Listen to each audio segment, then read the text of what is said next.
Senior सहाफ़ी और column निगार मुज़म्मिल सोहरवर्दी ने कहा है कि तहरीक इंसाफ इस वक्त तकसीम है। इसका मुफाहमती ग्रुप मुल्क की दीगर सियासी जमातों से मुफाहमत की कोशिश नहीं कर रहा, सिर्फ ऐसा तासुर ज़रूर दे रहा है। ये लोग दरअसल अब भी इस्टेब्लिशमेंट से मुफाहमत की कोशिश कर रहे हैं। ये सदर आरिफ अलवी को इस्टेब्लिशमेंट से बात करने के लिए कह रहे हैं, बाकी सियासी जमातों से राब्ते के लिए नहीं कह रहे। अगर तहरीक इंसाफ की कोई मुफाहमत हुई भी तो इमरान खान को माइनस करके होगी। अपने एक कॉलम में मुज़म्मिल सोहरवर्दी लिखते हैं कि मौलाना फजलुर रहमान के इस बयान के बाद कि सियासी जमातों और सियासी रहनुमाओं को एक दूसरे के लिए गुंजाइश पैदा करनी चाहिए, एक दफा फिर मुफाहमत की खबरें गर्म हो गई हैं। दूसरी तरफ वफाकी वजीर इत्तलात मुर्तजा सोलंकी की तहरीक इंसाफ के रहनुमा शफकत महमूद से मुलाकात की खबर ने भी सियासी तज्जिया निगारों को दोबारा मुफाहमत पर बात करने पर मजबूर कर दिया है। इस मुलाकात को निगरान हुकूमत और तहरीक इंसाफ के दरमियान पहला बाज़ाब्ता राब्ता भी कहा जा रहा है। तहरीक इंसाफ के अंदर से भी ऐसी खबरें आ रही हैं कि वो सदर अलवी को कह रहे हैं कि तहरीक इंसाफ के सबके साथ मुफाहमत के लिए रास्ते खोले जाएं। जहां तक मौलाना फजलुर रहमान की बात है, उन्होंने ये बात पहली दफा नहीं की है। चंद दिन पहले भी उन्होंने ऐसी ही एक बात की थी कि अगर मद्दे मुकाबिल बंद हो तो मुकाबला कैसा, जिसके बाद भी सब हैरान हुए थे कि मौलाना क्या कह रहे हैं। क्या वो चेयरमैन पीटीआई को इंतखाबात से कबल जेल से रिहा करने की बात कर रहे हैं? क्या वो इस्टेब्लिशमेंट को ये पैगाम दे रहे हैं कि चेयरमैन पीटीआई अगर जेल में होंगे तो शफाफ इंतखाबात मुमकिन नहीं हैं? मुज़म्मिल सोहरवर्दी कहते हैं कि वैसे भी मौलाना आजकल सबसे अलग ही चल रहे हैं।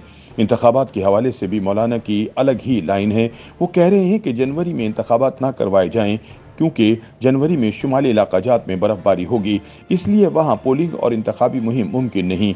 उनके इस मौक़िफ़ को भी बाकी जमातों ने कोई ख़ास पजीराई नहीं दी, हत्ता कि तहरीक इंसाफ ने भी इसकी कोई ख़ास हिमायत नहीं की थी।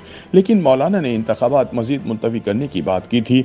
इससे पहले मौलाना ने यह भी मौक़िफ़ लिया कि मुल्क के दो सूबों KPK और बलूचिस्तान में अमन व अमान की सूरत हाल इस कदर ख़राब है कि वहाँ दहशत गर्दी की वजह से इंतखाबी मुहिम मुमकिन नहीं। TTP ने इंतखाबी मुहिम और इंतखाबी रैलियों को निशाना बनाने का ऐलान कर दिया है।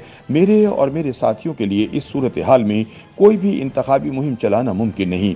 उन्होंने मौक़िफ़ लिया कि अगर दो सूबों में इंतखाबी मुहिम ही मुमकिन नहीं तो कैसे इंतखाबात। लेकिन उनकी इस बात को भी मुल्क की दीगर सियासी जमातों से कोई ख़ास हिमायत नहीं मिली थी। मुज़म्मिल सोहरवर्दी के मुताबिक मुफाहमत की बात तो मोहम्मद अली दुरानी भी कर रहे हैं। PTI के असद कैसर, अली मोहम्मद खान, बैरिस्टर सैफ और शफकत महमूद भी मुफाहमत की बात कर रहे हैं। सदर आरिफ अलवी भी मुफाहमती मूड में हैं। ऐसे में ये कहना मुश्किल नहीं कि चेयरमैन PTI के साथ जो लोग अभी खड़े हैं उनके दो हिस्से हैं। पहले वो लोग हैं जो 9 मई के वाक़यात में मुलविस हैं और फरार हैं या कैद हैं, उनके लिए मज़ीद सियासत करना मुश्किल नज़र आ रहा है। बाकी वो लोग हैं जो 9 मई के वाक़यात में मुलविस हैं ना कैद, उन पर कोई ख़ास केस भी नहीं है, वो सियासत कर सकते हैं। वो सियासत करने के लिए मुफाहमत की बात कर रहे हैं। यही ग्रुप सदर आरिफ अलवी को मुफाहमत के लिए भी कह रहा है। अब सवाल ये है कि किससे मुफाहमत? क्या तहरीक इंसाफ का ये ग्रुप मुल्क की दीगर सियासी जमातों से मुफाहमत की कोशिश कर रहा है? हकीकत यह है कि वो ऐसा तासुर दे रहे हैं, लेकिन ऐसी कोई कोशिश नहीं कर रहे।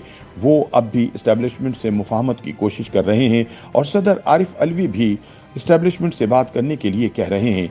वो आरिफ अलवी को बाकी सियासी जमातों से बात करने के लिए नहीं कह रहे। मुज़म्मिल सोहरवर्दी कहते हैं कि सादा सी बात है कि ये लोग कह रहे हैं कि हम तो 9 मई के वाक़यात में मुलविस नहीं हैं, हमें सियासत करने की इजाज़त दी जाए।